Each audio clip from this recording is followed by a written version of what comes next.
TikTok has us again, guys. I mean, we just can't get away with being Christians with TikTok in existence because TikTok will always bring out how hypocritical we are when we celebrate Christmas, because that is a pagan holiday according to TikTok, and they've got evidence that they can't show for this. And also, just celebrating anyone's birthday at all is against the Bible, according to TikTok. Again, so we're going to respond to TikTok today. We're going to actually tie it in with a video we did years ago in the old studio, back with not as good sound and all that stuff. Back when I didn't have my beard, so I looked super ugly. The video where a series of videos, I think we did 4 videos on Is Christmas Pagan? We're going to bring out some of that evidence again in this video, responding to at Godly and Gay on TikTok. That's their TikTok name, at Godly and Gay. Here's the first video. This video, she claims that the Bible teaches that we shouldn't be celebrating birthdays at all. So we definitely shouldn't be celebrating Jesus' birthday. Well, even if he wasn't born on December 25th, I just know I love a good old birthday celebration. For someone that loves to throw the Bible at folks, I'm surprised. Why you say that? The only people that celebrated birthdays in the Bible were the bad guys. No, that's not true. Pharaoh and Herod are the only 2 people to ever throw a good old birthday celebration, as you call it. But you still insist on throwing Jesus one. Hey there, I hope that you're enjoying. Okay, the rest is just promotion for her TikTok channel. Okay, so we shouldn't even celebrate Christmas. I mean, we shouldn't love throwing a birthday party because the Bible, says that we shouldn't. I mean, the Bible has the word birthday only twice. Actually, it's 3 times, but one is listed. It's listed twice in two Gospels that both are telling the same story. 2 different stories. One is in Genesis 40 with Pharaoh, and another is in Mark and in Matthew with Herod. Now, I've actually heard this in even more detail. People will say, no, listen, it's really bad. Every time the Bible talks about birthdays, it's actually, it's always negative. And in both of those birthdays, somebody died. And both of these birthdays dishonored God. What happened at Herod's birthday is he was convinced to behead John the Baptist. And the sin that he committed was not having a birthday party. That's certainly not what the text was trying to tell you. The sin that he committed was beheading John the Baptist. I mean, I think it was pretty obvious what the text was trying to tell us was the problem. And Pharaoh, by the way, is seen in a positive light in Genesis 40. Like, he's about to bring Joseph out of prison and all of these things. Like Pharaoh was actually, there was a conspiracy against him, and he did put someone to death on his birthday, but that was because he found out who the conspirator was. And it was according to what Joseph had predicted in his dream. So this just seems like making stuff up, because the Bible doesn't really talk about birthdays. It therefore condemns them. Yeah, interesting to me that she seems to like to use the Bible when she happens to just interpret it like Satan. Because Satan didn't really care much what the point of the text was when he was using it either. And she seems to have followed in that tradition. Fact of the matter is, we have very clear teaching on the celebration of days that are not specifically mentioned in the text. It's in Romans 14. Paul talks about, he opens up saying, not judging a weaker brother for not eating, but also don't hate the stronger brother because he does eat. And then he says, one man esteemeth one day above another, another esteemeth every day alike. Let every man be fully persuaded in his own mind. He that regardeth the day, regardeth it unto the Lord. And he that regardeth not the day, the Lord doth not regard it. He that eateth, eateth to the Lord, for he giveth God thanks. And he that eateth not, to the Lord he eateth not, and giveth God thanks. The whole point is, you want to celebrate a day? Go for it. You want to not celebrate a day? Go for it. There is no moral implication on whether or not you celebrate a birthday. We do have positive situations on celebrating a person specifically mentioned in the text, like, for example, in the parable of the the parable of the elder brother that we mistakenly call the parable of the prodigal son. Anyway, it's different video for that one. That's a rabbit trail, Justin. In that parable, though, he comes back, and what do? They celebrate him. So there's clearly nothing wrong with the celebration of a person. And if you want to do it on the day they happen to be born, okay, cool. Esteem the day, don't esteem the day, do what you want. But there's no moral indictment to bring against people, Christian or not, for celebrating a birthday. Yeah, and even if the Bible said, you should never celebrate a birthday because you guys aren't worthy of being honored, which is just not what the Bible says. Although all human beings are, totally depraved. The Bible just never says, "Oh, you guys are not worthy to be honored." To honor, actually, the Bible actually talks about giving honor to whom honor is due. I mean, that's actually talking about pay and all that. But even if no human does, Jesus does, right? I mean, wouldn't he sort of be in a separate category, even if the Bible did say that? Jonathan? Yeah, I actually like the fact that you let her kind of roll into her ending, because it shows just how awkwardly short that video is, because there's nothing to back it up. It's, there's 2 references to birthdays and they're both bad, kind of. End of video. Please subscribe. It's not like, let's go to the part where it says not to have a birthday because it's not there. Let's go to this, here. Let's dive into it. Nope. Game over. And also who's arguing for Christmas because they like a birthday party? I'm sorry. I argue for Christmas because it's the day the Savior came to earth, that he took on the form of man and humbled himself and came in the form of man, and being found in the fashion of a man, he humbled himself and became obedient unto death, even the death of the cross, for the salvation of his people. I don't know. That to me is better than, hey, birthday party. But, I guess to each their own. Yeah. And that's really, I mean, I guess some people look at Christmas as a birthday party for Jesus.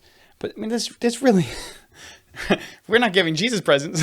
Right? We're giving each other presents. We are celebrating. We are finding ways to joy and to celebrate in the wonderful event of the God of all the universe in human flesh being born of a virgin. I mean, this is what we're celebrating. And we are modeling to each other because of the great gift that was given on this day, or at least we roughly approximate on this day. We don't know it was December 25th, but we are modeling to each other the fact that we recognize a great gift was given to us. And therefore, we then put on display that same generosity to each other and give gifts to each other, because we are in the spirit of Christmas. We are recognizing the gift that was given, and so we are passing it along, just as Christians are commanded and commissioned to take the gospel that was given to us and give it to others. So it's actually very symbolic, as much as, hey, we get toys and all that sort of stuff when you're kids and it's fun. It's very symbolic as to recognition of the gift that was given in our place to bear our sin on this day. Mm-hmm. Now, he didn't die on that day, but that was what kicked it off. Yeah, and the other thing is, too, like, even though yearly celebrations of Jesus' birth are not recorded for us in the Bible, celebrations of Jesus' birth are recorded for us in the Bible. That's what the wise men did, and that's what the shepherds did.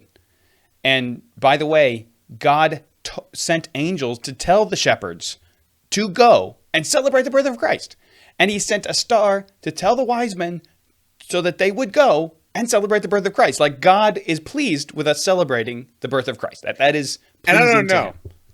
I don't know about you, but there was also some people that came and brought him presents. So tell me they weren't having a birthday party for Jesus. I don't know. It's a little weird. And they didn't show up on the day of his birth. That was a celebration after the fact, remembering backwards about the day of his birth. Yeah, I mean, it's recorded in the Bible for us. Like, this is not an event that normally, most people would take note of, but the Bible does twice. Kind of talk about the birth of Jesus.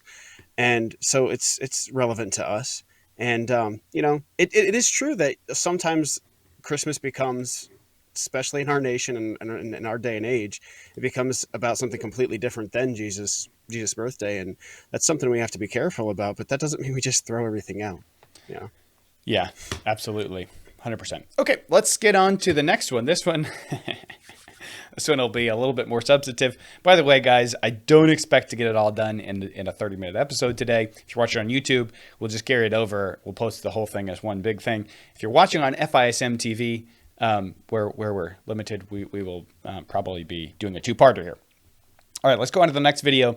Also from the same source, at Godly and Gay, which is just oxymoron. By the way, I don't need to say that really, but on TikTok, here we go. We don't know the exact day of his birth, so the 25th of December is as good a day as any. I'm not going to argue with you about that. Sure. You not going to argue that? No, as long as you recognize the reason that the church chose the 25th to begin with. Okay, well, tell me why they chose it then. I thought you'd never ask. December 25th was already an important date for pagan religions. Many of their gods were born on that date. To name a few, Horus, Mithra, Dionysus, Attis, Thamus. They were all said to be born on December 25th. Some of them even had a virgin birth. Somewhere around the year 336 AD, Pope Julius I decided that Jesus' birthday was December 25th. It took the focus off of the pagan gods and it made it easier to convert pagans to Christianity. They kept a good amount of the pagan traditions and decorations and just threw Jesus' name on it. Oh boy. Oh boy. No. And by the way, I know, look, I mispronounce ancient names all the time. I do. And it's not super important to get the pronunciation right, but like she mispronounced pretty much every one of those names. So it's just a little funny to me. It's not substantive. I admit that. Okay. So here's the argument. Is that you guys have heard this before. No question you've heard this before. That the date for the 25th was chosen because of pagan gods that were born on the 25th and pagan celebrations that existed on the 25th to celebrate those pagan gods who were born on the 25th. And that some of those gods were even, the claim was that they were born of a virgin. So we're going to have to get into each of these. She mentions, let me see if I can pull up just on your screen the ones that she mentions. She's got them listed there. Here. Mithra, Dionysus, Attis, Thamus. Okay. Horus, Mithra, she got right. Dionysus. Actually, I've not heard the claim that Attis was one, but Tammuz is very popular. Again, we'll talk about these. Justin, have you encountered the claim of there's so many of them. They're just always coming up with more, and none of them have really any evidence. We'll talk about them in detail. Have you heard the one about Attis? Not about Attis, no. But I am just so bursting at the seams to hear all the evidence that we have for this claim. Right. There's not. By the way, we could actually just make this super fast and just say there is no evidence for this at all. But the only one there's anything even relatively close for that I am aware of. Dionysus, I think later on in the development of that sect, there was some development that says I think somewhere around the solstice he was born, but that certainly wasn't in like first century stuff. And then there was also for Horus, there was some. In source material, he was born either around winter solstice or August or July. So, he was born sometime. And that's about it. Nothing about it for Mithra. That's just completely fabricated. So I'm not aware of the material that says that Horus may have been. I don't know of any source material that says that he may have been born around the winter solstice at all. From my studies, the only thing I could find of source material claimed that was that they taught that Horus was born June or July, or maybe it was July and August. You mean but August it's or certainly in the summer. Yeah.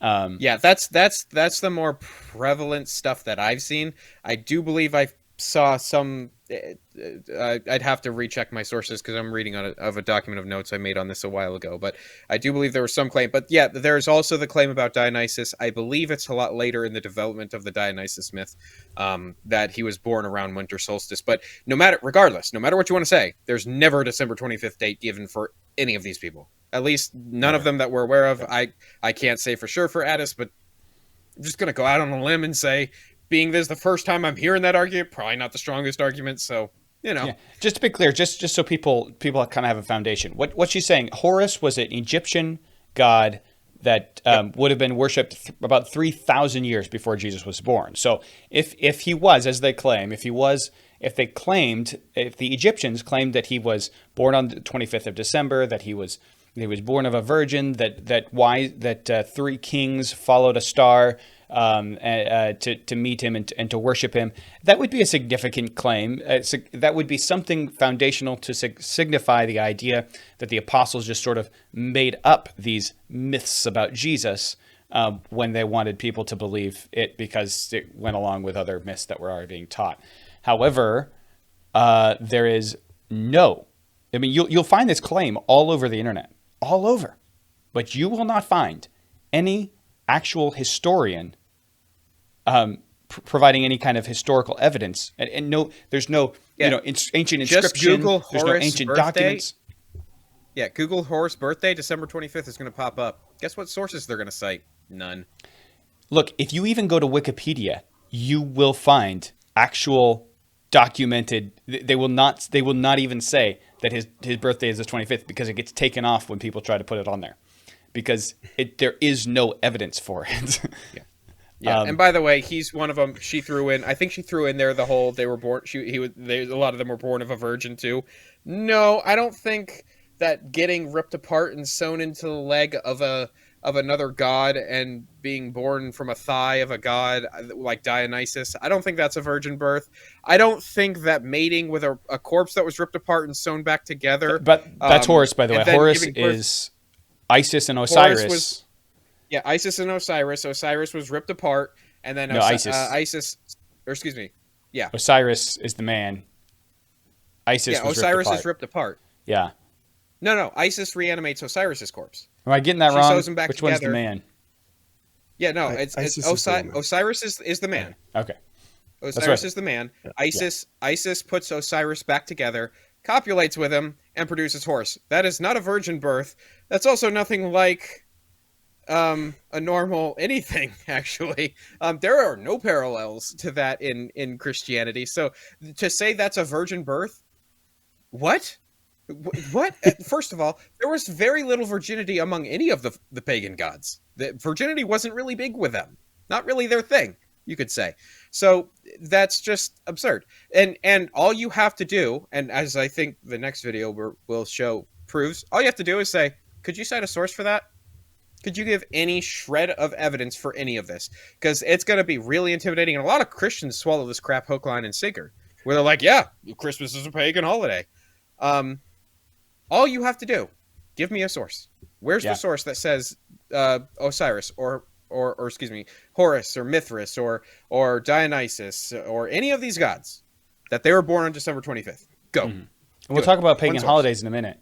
But Jonathan, I know you wanted to get in here on the pagan gods. Listen, what you guys have said is great, but have you considered that she portrayed herself as the normal speaking person and the counter argument as, the white wrapped Karen person? I don't know if you've considered that. That's fair. That is a strong point to be made. But it's true. It really just proves our whole point.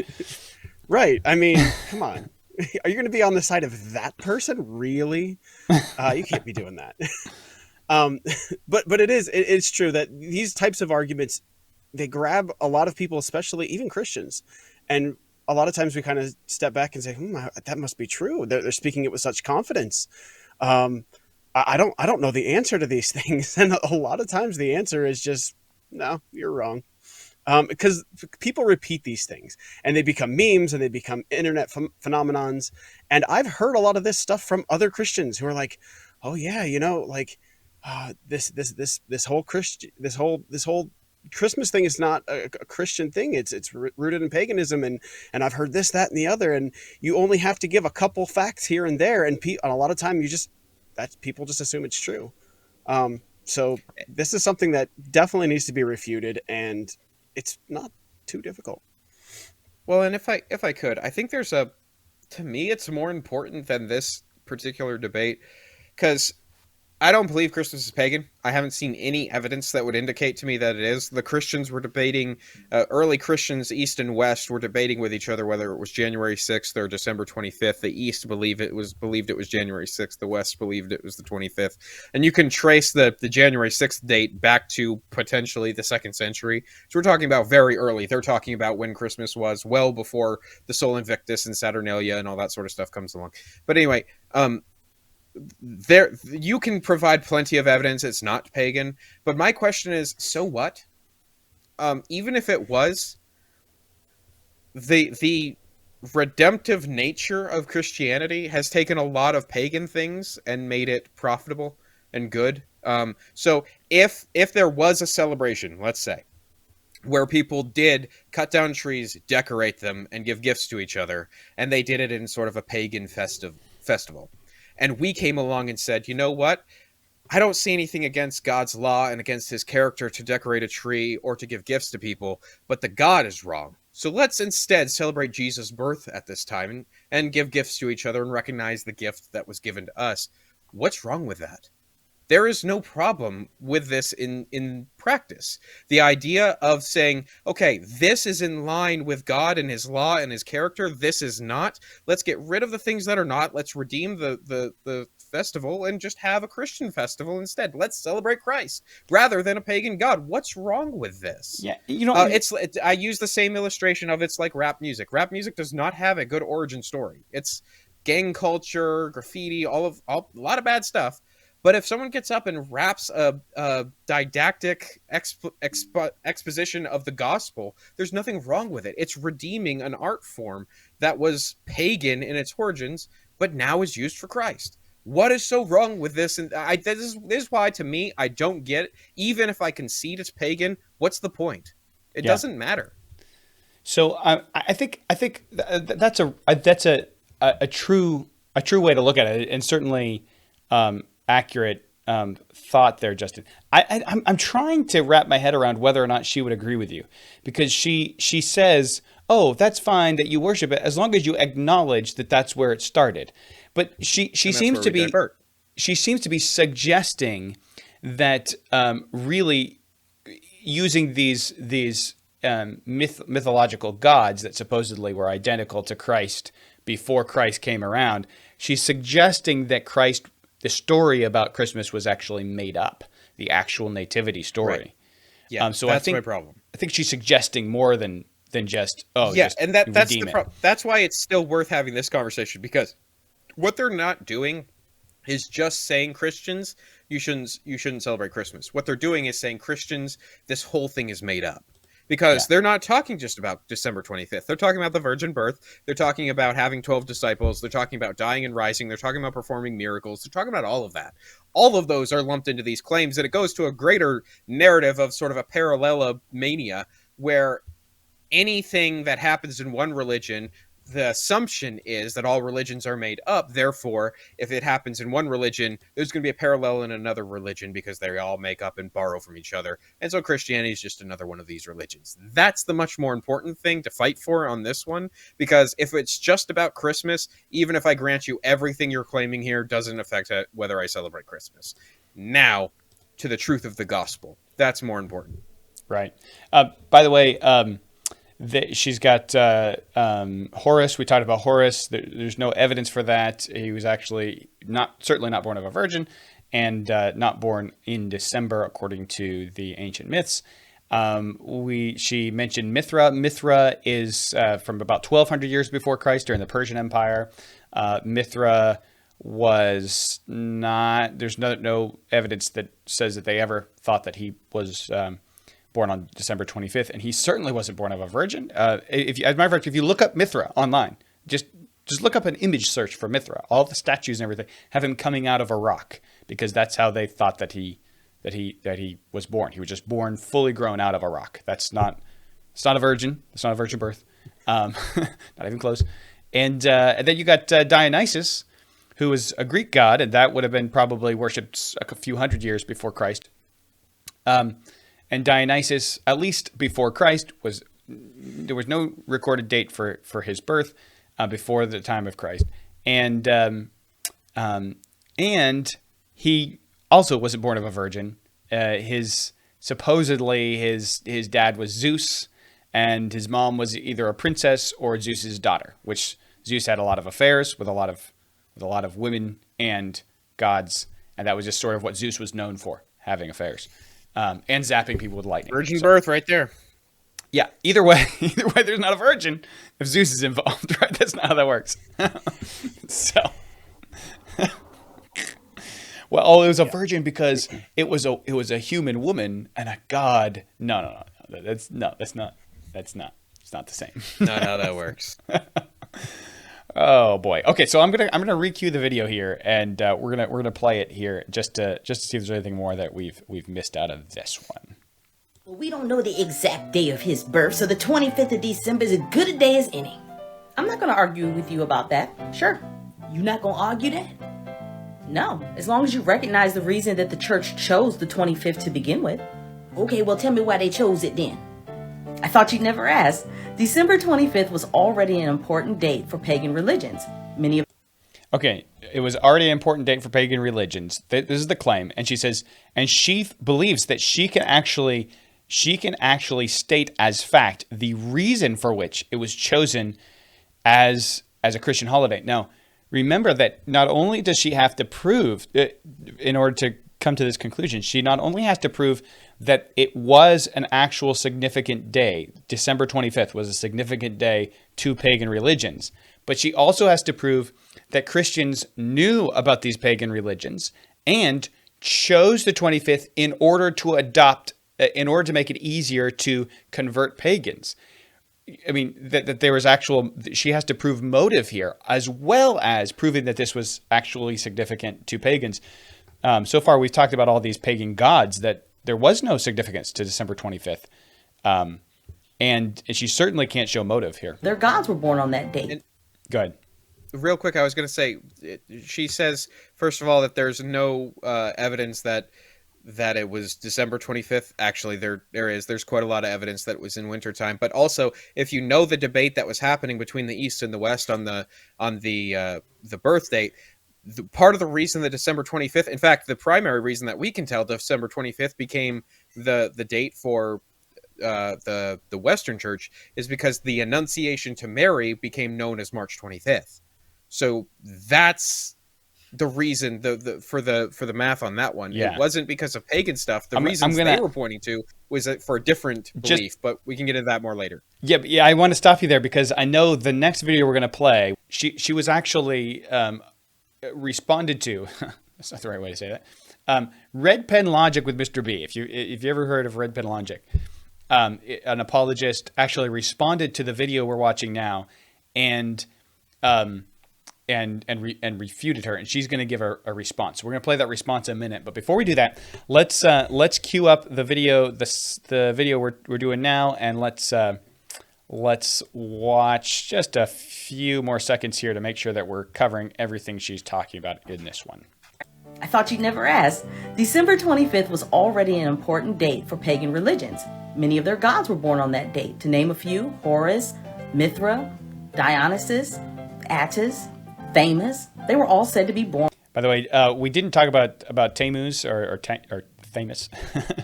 I could be pronouncing it wrong as well, so it's really petty for me to make fun of her pronunciation. But that's the oldest of all of these. This is the one that supposedly goes all the way back to Nimrod. And yes, Tammuz was worshipped as a Messiah-like character, because at the time there was Messiah expectancy after the flood of Noah and everything, Tower of Babel, Nimrod, all that kind of stuff. I guarantee you will not find, or at least if you do, let us know. Let us know if you can find actual source material that says that Tammuz was born on December 25th of a virgin. He was supposed to have a father his father was Nimrod. That's the whole point of the whole legend. And no, he wasn't born on December 25th either. So if you can find source material for that, let me know. Comment in the video if you're watching on YouTube or whatever. I found zero of that, and I don't know of anyone who says that they have actually found source material. Well, let's let her continue. On December 25th. Some of them even had a virgin birth. Somewhere around the year 336 AD, Pope Julius I decided that Jesus' birthday was December 25th. It took the... Oh my goodness. All right. So this is a good place to get into that. All right. Okay. 336, she says. All right. Now, if I may, you guys mind if I just take the floor just for a second? All right. If I may, there are two really pagan celebrations that people say Christmas came from. One is Saturnalia, and the other is Sol Invictus. Saturnalia was a Roman celebration that did predate the time of Christ, even the birth of Christ, let alone the celebration of Christmas, by hundreds of years. Saturnalia was celebrated in December, in the month of December. So you got that going for you. It was nothing like Christmas, except they sang. Other than singing, it was nothing like. It was all about drunken rape and fornication and role reversal between slaves and masters. Nothing like Christmas at all, other than they sang, usually naked in the street. But so there's that, okay? But it wasn't on December 25th. It was on December 17th. And they would sometimes, usually they would celebrate it for a week. And so it would go to the 23rd. But it was not on December 25th. So they didn't adopt the practices, except for singing, which was part of every celebration, of Saturnalia for Christmas, and they didn't adopt the date. So that you can't say Saturnalia is the basis for Christmas. And then there's another day, it's Sol Invictus. Sol Invictus is the interesting one. And historians have actually debated about Sol Invictus and whether or not it predates Christ. This is actually an ongoing debate among historians. But it seems very clear that Sol Invictus came after the celebration of Christmas, and here's why. And this gets into the point that she said when everything started, because the earliest record of a date for Sol Invictus was in the Philocalian calendar of AD 354, and in that calendar we find two earliest records. It is the earliest or oldest record where there's a date given to us for Sol Invictus, and that's December 25th. And it's also the earliest record where a date is given to us for Christmas as December 25th. So in the same document at the same age do we find both Christmas and Sol Invictus start being worshipped on the 25th, or being celebrated on the 25th. And the calendar suggests that Christmas was officially on December 25th, at least since 336. So the calendar is 354. It suggests that this was something that was the case ever since 336. Here's the problem with saying that Sol Invictus was copied by Christians, because all the way back in the 3rd century, in the 200s AD, there was this little guy named Sextus Julius Africanus.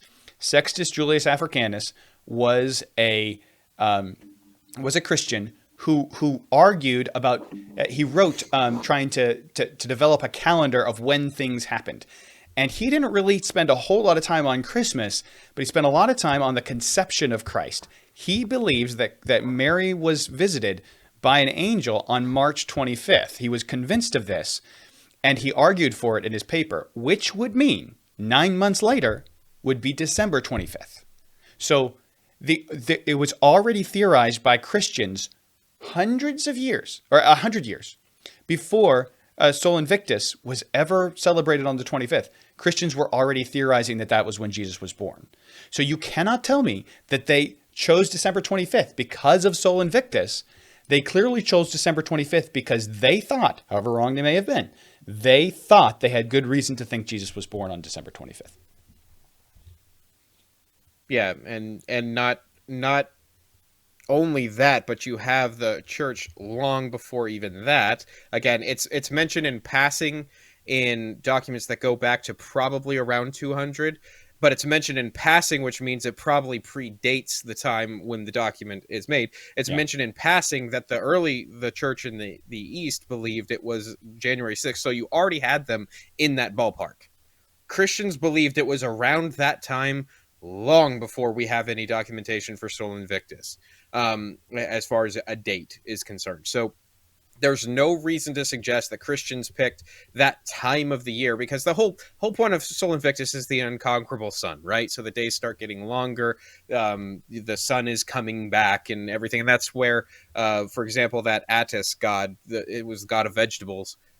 So if the celebration for him is in December, which I'm just going off what she said, I'm guessing that would probably have something to do with the fact that crops are going to start coming back because the sun is coming back, things of that nature. So the whole point of a lot of stuff that was back in that time was because the days start getting longer, whereas Christians were debating it because of the things like the Annunciation to Mary. And for example, you can look at order of priests and things like that and come up with somewhere between December 25th and January 6th. Actually sounds like it might be a pretty realistic idea of when Jesus was born, but we don't know for sure, you know?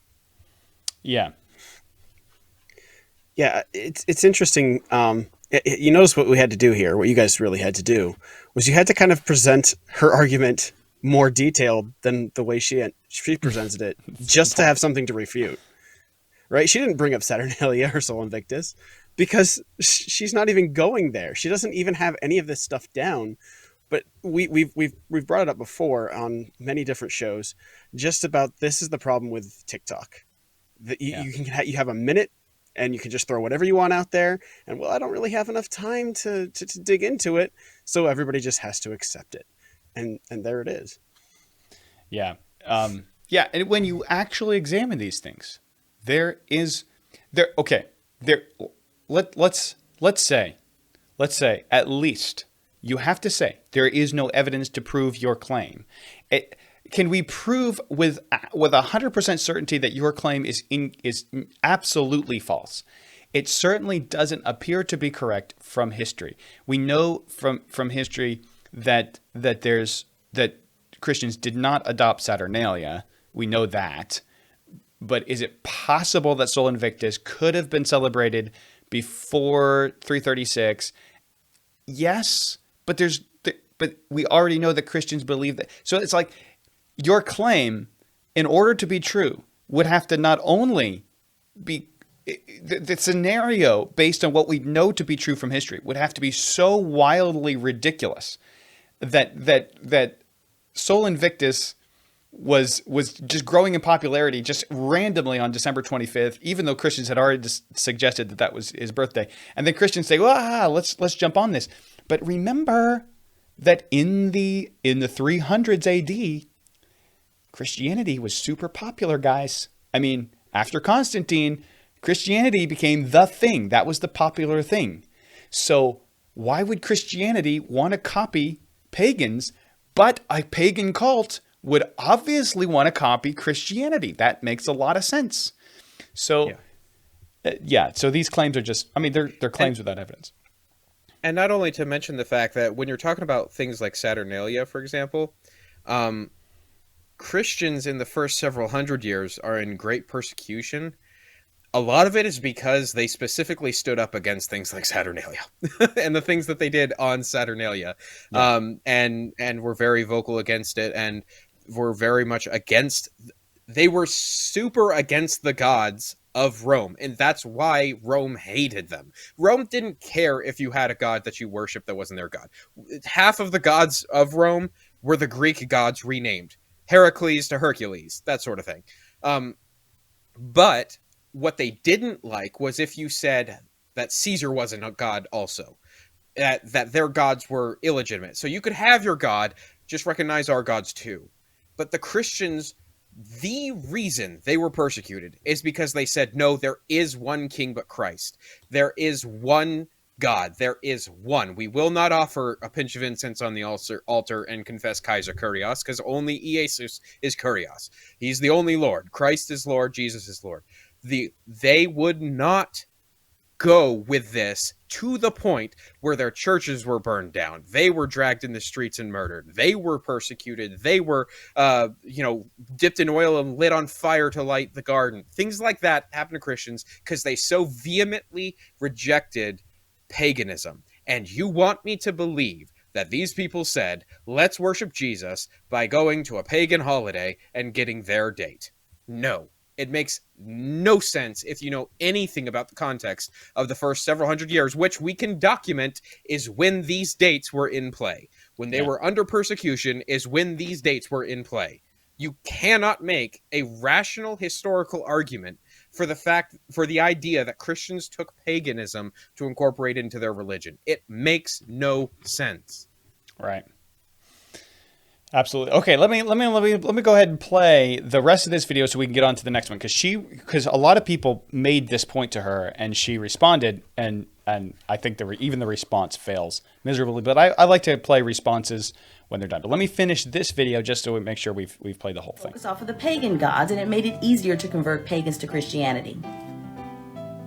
They kept a good amount of the pagan traditions and decorations and just threw Jesus' name on it.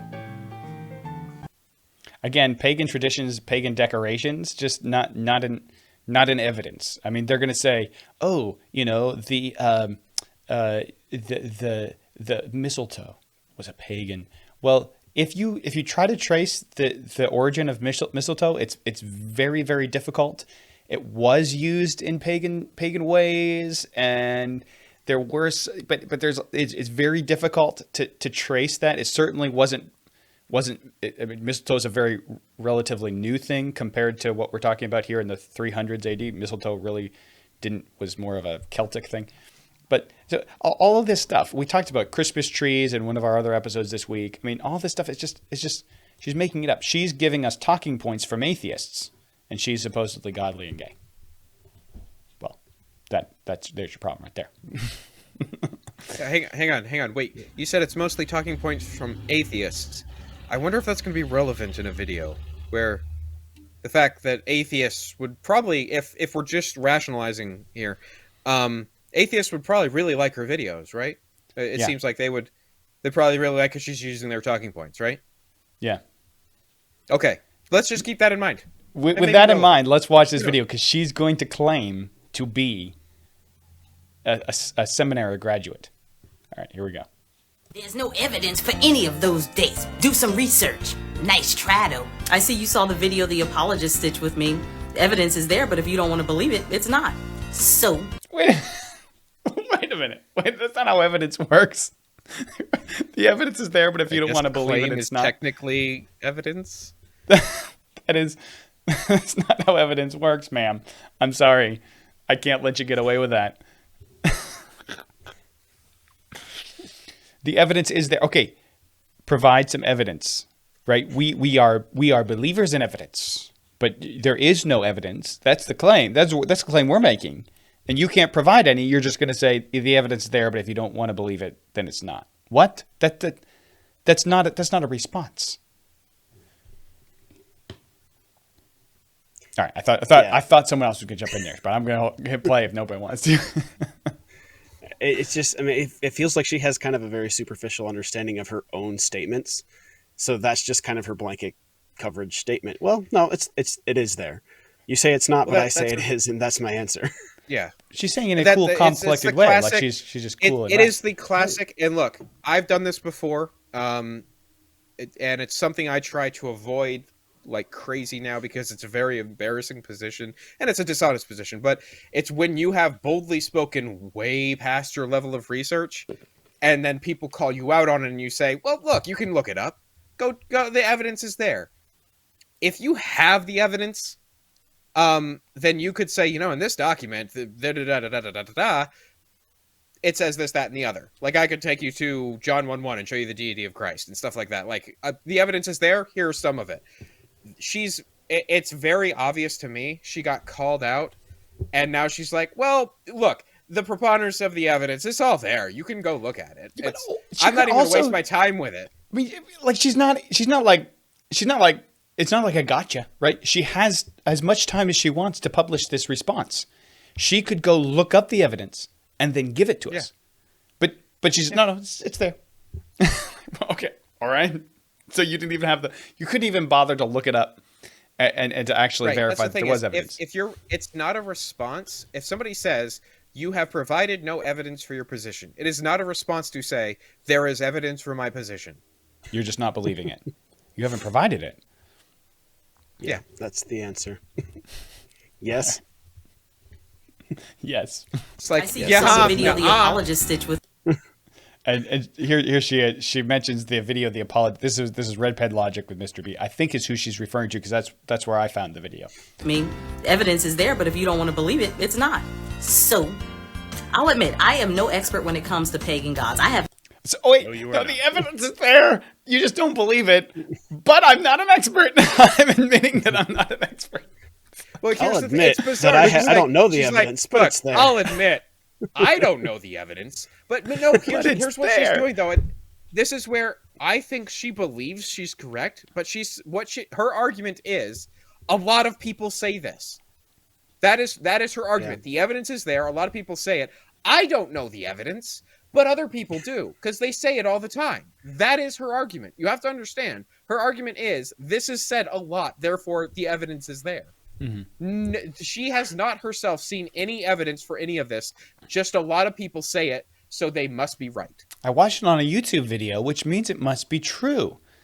By the way, guys, that's why when we talk about stuff here on this YouTube video and on our videos, we try to point you to, we're going to claim that the Bible teaches something. We're going to bring you to that place in the Bible where it says so. And we're going to try to show you why this is the correct interpretation. We're going to try to give you reasons to actually think that what we're telling you is actually true, not just a claim we're making. Yeah. How is this your response video, though? How is this it? Even if you didn't understand to begin with and you see that they responded to you, wouldn't you do some research at that point and try to put something forward? This is nothing. This is nothing at all. But just saying, nope, I'm right and you're not. That's all it is. That's the response. Yeah. How is that the response? It's about as deep as TikTok gets. It's about as deep as it gets. An MDiv from a Christian seminary. But you know what I find funny? Oh, I got to back that up. Okay, so she says here that she has an MDiv from a Christian seminary, which is why she's not an expert. She's trying to put down Christian seminaries here. I'll admit, I am no expert when it comes to pagan gods. I have an MDiv from a Christian seminary. But you know what I find funny? She's godly and gay. That's her name on TikTok. And she has an MDiv from a Christian seminary. This is just wonderful. It makes me feel really good about the state of our seminaries in this country. Funny is that all of the pagans that follow me, not one of them said I was wrong. I was going to take that one. I can't. You know what else I find really funny? Guys, no. Hear me out here. When you take 2 and add it with another 2, it produces 4. It's almost like it makes sense. That proves it. That proves your point. Because 2 plus 2 is 4. Agrees with me, doesn't, refute me. That proves that I'm right. It's even worse. It's so much worse than that. It's the people I just cited as it's everywhere. Because that's my evidence. I'm not an expert here. It just gets said a lot, and that's why I know the evidence is out there. All those pagans that say that, yeah, they didn't disagree with me. Shock of shocks.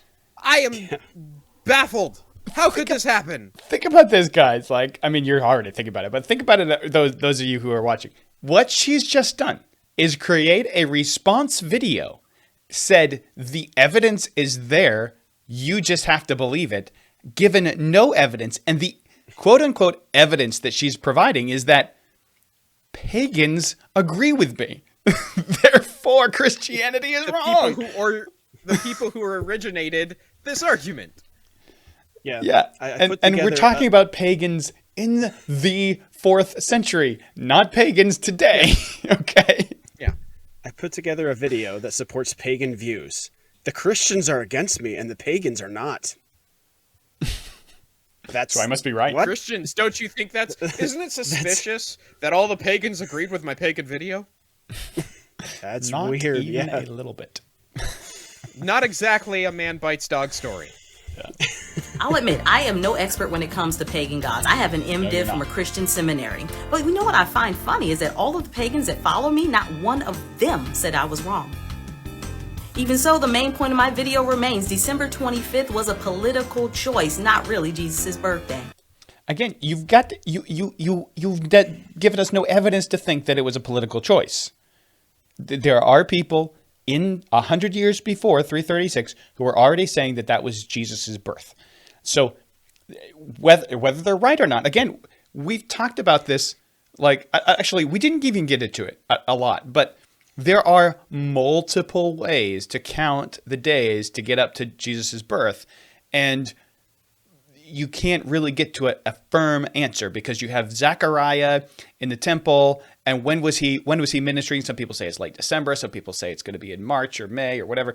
But then you've got 3 months after 6 months after that, roughly 6 months, not exactly, but roughly 6 months later, Mary is visited by an angel, and roughly right after that, she becomes pregnant, and then roughly 9 months later, Jesus would be born. So you can't get to an exact day. You can't even be sure because you don't know exactly when Zechariah was ministering or how quickly after that his wife became pregnant. So you can't figure it out. You can't know for sure. And you could come up with all kinds of different dates based on all kinds of different theories and different arguments out there. We don't know. We don't know. Yeah, but it is certainly possible that December 25th, there are ways to get to December 25th. And we know that they had a reason for picking December 25th, and it was because they thought Jesus was born then. This is the thing that just, like, I keep coming back to it. They were debating the date in the early church. They were discussing this. Again, there was at least one position as early as 200, probably before that. This was already in stone, that they thought it was sometime around that particular day. Was it exactly December 25th? Maybe, maybe not. Who knows? But the fact of the matter is, relatively quickly in the Christian church, did they go, Jesus was probably born sometime in this general ballpark. And by the way, the 12 days of Christmas wasn't the 12 days leading up to Christmas. 12 days of Christmas is because of the 12 days between December 25th and January 6th, where you have the debate between the East and the West. Those were the 12 days of Christmas because you have two Christmas dates for a while in the church. So the fact of the matter is, we have historical evidence that they were discussing this in the early church. They were already talking about this, and it had nothing to do with paganism. So whatever you want to say about, I don't care if every god under the sun was born on December 25th. It doesn't matter. That wasn't why they were debating it. Yeah. And besides, the first date was January 6th. What you got for that? Yeah. And it actually seems like probably the reason, based on Sextus Julius and other people, probably the reason they landed on December 25th was because of a March 25th conception. And they believed back then, a lot of people believed that a prophet would be conceived on the day that he died, and they thought that he died on March 25th. So then they say, well, then he must have been conceived on March 25th. You could probably argue also that it's the fact that Rome becomes the seat of Christianity, and you have the Western Church is the one that had the December 25th date. The majority of the East was, if I remember correctly, the majority position was actually the Eastern position, the January 6th one. But because Christianity becomes a Roman thing, that might have some sway on why December 25th won out. But the fact of the matter is that the origination of that being suggested as a day has nothing to do with politics and nothing to do with paganism. And you can't make a good argument for it any other way. That's true. Yeah, so I just, my last few words here, since I know I've been using up most of the time again today. Justin Right, Justin over there hasn't been able to get anything in. You know what? I won't record again for a couple of weeks. Let you talk. The name Gigi, right? Godly, gay, kind of shows you that we're dealing with a very liberal form of Christianity here. And every single time you run into liberal Christians and them making videos, you find one theme. They are never trying to support what the Bible says. They are never trying to support Christianity. They are always attacking it under the name of Christianity. Mm-hmm. It's every single time. We've done several videos on these, dozens, maybe hundreds of videos on this exact thing, and it rings true. and it shows. I think it reveals a lot. Yeah. Yeah, 100% true. By the way, you guys can go check out Mike Winger on YouTube. He's a YouTuber that I'm sure if you've heard of us, you've heard of him. He's quite large. He has several videos discussing this, and he does a great job diving into the details. One of the things he said that goes along with what you said, Jonathan, and I thought is a very, very well put, is that progressive Christianity is a doorway out of Christianity. It is, let's find a way for you to not be so Christian, so that way you can just not be Christian at all and just be honest about it. And that's true. All these people who are deconstructing all this stuff come from progressive Christianity. That's all the time we have, though. We'll see you next time on Point of View.